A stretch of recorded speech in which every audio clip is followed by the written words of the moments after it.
আলহামদুলিল্লাহ, ডক্টর মিজানুর রহমান আল আজহারি প্রথম মাহফিল কোথায় করবেন সেই তথ্য ইতিমধ্যেই সোশ্যাল মিডিয়ায় প্রকাশ পেয়েছে এবং যারা এতদিন পর্যন্ত তৃষ্ণার্থ ছিলেন ডক্টর মিজানুর রহমান আল আজহারি আলোচনা শুনবার জন্য, যারা স্বতঃস্ফূর্তভাবে অপেক্ষা করছিলেন, সেই মিজানুর রহমান আল আজহারি কবে বাংলাদেশে আসবেন এবং কবে প্রথম প্রোগ্রাম করবেন সেই তথ্যটি ইতিমধ্যেই সারা বাংলাদেশে সোশ্যাল মিডিয়ায় ছয়লাভ।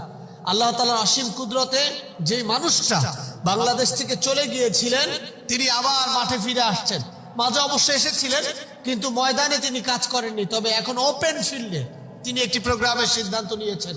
কক্সবাজার জেলার পেকুয়া উপজেলার শিল্পী নিয়ামতুল্লাহ নিজামী ভাইয়ের প্রোগ্রামে ডক্টর মিজানুর রহমান আল আজহারিকে প্রধান মুফাসসির করা হয়েছে এবং আমরা নিশ্চিত হয়েছি 27 ডিসেম্বর এই প্রোগ্রামে ডক্টর মিজানুর রহমান আল আজহারি তিনি আসছেন এবং সকল মানুষের, বিশেষ করে বীর চট্টলায়, যেটা আমরা বারবার বলেছিলাম, চট্টগ্রামকে নিয়ে ইসলামের যেমন কেন্দ্রবিন্দু, বাংলাদেশের বাণিজ্যিক কেন্দ্রবিন্দু, আবার ইদানিং দেখছিলাম যে ভারতও চট্টগ্রামকে নিয়ে বিভিন্ন কথা বলছে।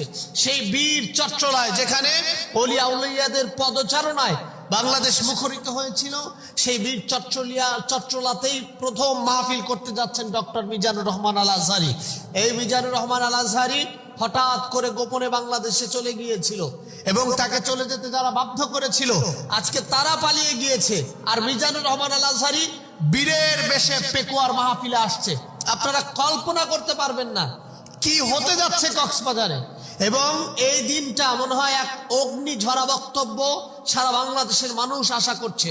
অন্যান্য সকল আলেমরা আছে, এখানে ডক্টর কামরুল ইসলাম সাইদ আনসারী সাহেব আছেন, কারা নির্যাতিত মুফতি কাজী ইব্রাহিম সাহেব আছেন, এরপরে সব থেকে বেশি কারাভোগকারী মোহাম্মদ মাওলানা জসিমউদ্দিন রহমানী সাহেব তিনিও আছেন, এছাড়া আরো আলেম ওলামা আছেন, তাদের নাম আমি নিতে চাই না।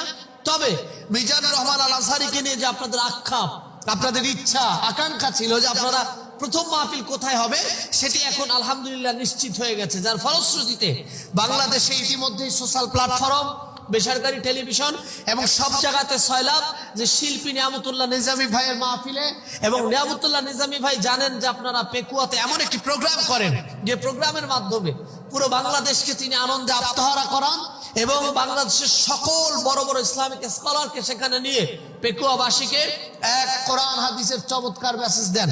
সেই ধারাবাহিকতায় ডক্টর মিজানুর রহমান আল আজহারি এদেশে প্রথম প্রোগ্রাম 27 ডিসেম্বর পেকুয়ায় করতে যাচ্ছেন। আর এই মানুষগুলো যখন ইসলামের বিচরণ বাংলাদেশের প্রতিটা প্ল্যাটফর্মে করবে, আমার বিশ্বাস বাংলাদেশে এক নবযুগ সূচনা হবে, যার মাধ্যমে এদেশের মানুষের হৃদয় শীতল হবে এবং মিজানুর রহমান আল আজহারির ওই মুখশ্রী